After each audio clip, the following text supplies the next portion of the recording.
नमस्कार मंडळी. संतोष देशमुख हत्या प्रकरण नेमकं कुठे जाणार अशी चिंता सध्या प्रत्येकाला पडलेली आहे. सरपंच संतोष देशमुख यांची हत्या झाली, अतिशय निर्घृण हत्या झाली.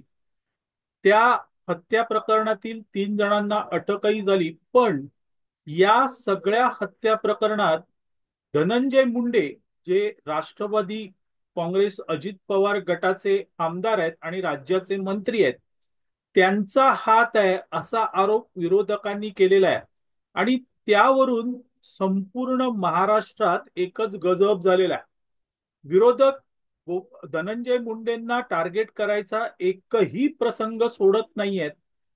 अशा वेळेस भाजपचे आमदार सुरेश धसही त्याच्यात उतरलेले आहेत आणि त्यांनी या संपूर्ण प्रकरणात अभिनेत्री प्राजक्ता माळी यांना खेचलेलं आहे. खरं म्हणजे हे प्रकरण काय आहे? हत्येचं प्रकरण आहे, पण सुरेश धस कदाचित ते धनंजय मुंडे यांचे विरोधक असतील. धनंजय मुंडे राष्ट्रवादी काँग्रेसमध्ये आहेत, पूर्वी ते भाजपत होते आणि त्यावेळेस सुरेश धस हे राष्ट्रवादीत होते. असेल कदाचित, त्याचा काय संबंध आहे हे मला माहीत नाहीये.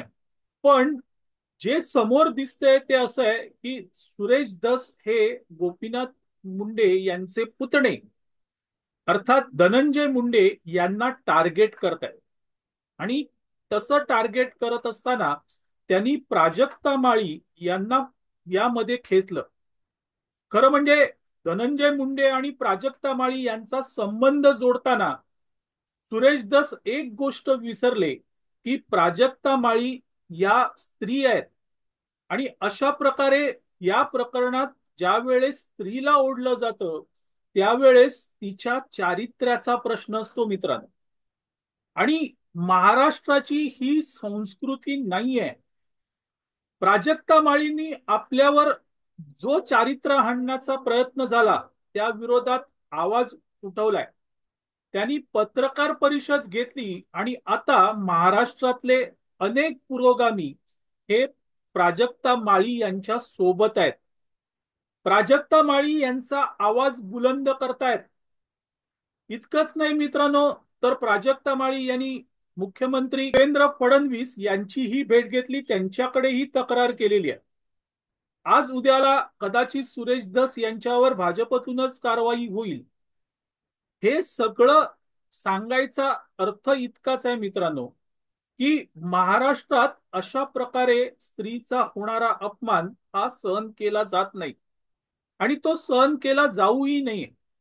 विशेषतः ज्या वेळेस स्त्रीच्या चारित्र्य हननाबद्दल अशा कृती होतात त्या निषेधार्ह आहेत. आणि असं जर कोण करत असेल तर त्याच्या विरोधात सगळ्यांनी आवाज उठवला पाहिजे, हेही लक्षात घ्या. पण मित्रांनो, मला एक गोष्ट सांगायची आहे की आज प्राजक्ता माळी हिने तिच्या चारित्र्य हननाबद्दल जे काही झालं त्याबद्दल किमान आवाज तरी उठवला. आणि अनेक पुरोगामी चित्रपट कलावंत त्यांच्या बाजूने उभे राहिले. पण मित्रांनो, 1995 रोजी असाच एक चारित्र्य हननाचा प्रकार झाला होता. आणि त्या प्रकरणात ज्या स्त्रीबद्दल चारित्र्य हननाचा प्रकार झाला होता त्या स्त्रीला आपला आवाजही उठवता आला नाही मित्रांनो, किंवा त्या स्त्रीच्या बाजूने कोणीही उभं राहिलं नाही.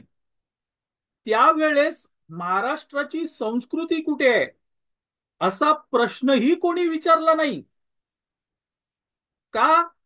कारण मित्रांनो, ते जे चारित्र्य हनन होतं ते एका राजकीय नेत्याला टार्गेट करण्यासाठी झालं होतं. आणि तो राजकीय नेता हा भाजपचा होता. आणि त्यामुळे सगळे महाराष्ट्रातले पुरोगामी हे त्या चारित्र्य हनन करणाऱ्या व्यक्तीच्या बाजूने उभे होते. पण त्या नेत्यावर आपण जे आरोप करतो, त्या नेत्यावर आपण जे काही बोलतोय, त्याच्यामुळे एका स्त्रीचा चारित्र्य हननाचा प्रकार होतो हे मात्र कोणाच्याही गावी नव्हतं. मंडळी, 1995 ला विधानसभा निवडणुकीच्या पूर्वी महाराष्ट्राच्या प्रचाराची धुरा स्वर्गीय गोपीनाथ मुंडे जे महाराष्ट्राचे नेते होते त्यांनी उचलली होती. शिवसेना भाजप युती जोरदार प्रचार करत होती आणि त्याचं अपेक्षित फळ मिळालं. राज्यात भाजपची सत्ता आली आणि भाजपची सत्ता आल्यानंतर अचानक सगळ्या पुरोगाम्यांना एक मोठा साक्षात्कार झाला की हे जे सरकार आलेलं आहे, भाजपच्या नेतृत्वाखाली शिवसेनेच्या नेतृत्वाखाली युतीचं सरकार आलेलं आहे, ते भ्रष्टाचारी आहे. आणि तिथे मग अण्णा हजारेंचा भ्रष्टाचार विरोधी आंदोलनातले सर्वे सर्वा म्हणून जन्म झाला. अण्णा हजारे तत्कालीन युती सरकारच्या मंत्रिमंडळामध्ये जे भ्रष्ट मंत्री होते त्यांच्या विरोधात त्यांनी आंदोलन सुरू केलं.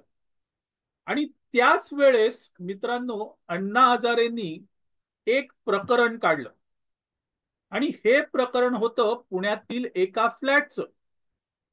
त्या प्रकरणामध्ये नेमकं काय होतं तर पुण्यात एक फ्लॅट हा बरखा गोपीनाथ मुंडे यांच्या नावे घेतलेला होता आणि हा फ्लॅट गोपीनाथ मुंडे यांनी त्यांच्या नावे घेतला, यात मोठा भ्रष्टाचार झाला असा आरोप अण्णा हजारे यांनी केला. आणि त्यानंतर मित्रांनो, बरखा पाटील, त्यांचं आडनाव पाटील होतं, तिच्यावरून गोपीनाथ मुंडे यांना लक्ष करण्यात आलं. तिथे गोपीनाथ मुंडे हे टार्गेट होतं, पण त्यासाठी आधार घेतला गेला एका स्त्रीचा. एका स्त्रीचा आधार घेण्यात आला आणि बरखावरून गोपीनाथ मुंडे यांच्यावर आरोप झाले. त्यावेळेस आपण एका स्त्रीचा अप्रत्यक्षरित्या चारित्र्यहननाचा प्रकार करतोय हे कोणाच्याही गावी नव्हतं. त्यावेळेस मित्रांनो, कोणीही बरखा पाटील यांच्या बाजूने उभा राहिला नाही. बरखा पाटील या चौफुल्यात राहायच्या आणि त्यामुळे प्रत्यक्ष पत्रकार परिषद घेऊन आपण आपली बाजू मांडावी, आपल्या चारित्र्यहननाचा प्रयत्न होतोय हे बोलावं हे त्यांना कळत नव्हतं. त्या अशिक्षित, अडाणी, पण जे चारित्र्यहनन होत होतं ते सहन करत होत्या मित्रांनो. कोणीही गोपीनाथजींच्या मागे उभं राहिलं नाही. फक्त बाळासाहेब ठाकरे, स्वर्गीय बाळासाहेब ठाकरे गोपीनाथ मुंडेंच्या पाठीशी ठामपणे उभे राहिले.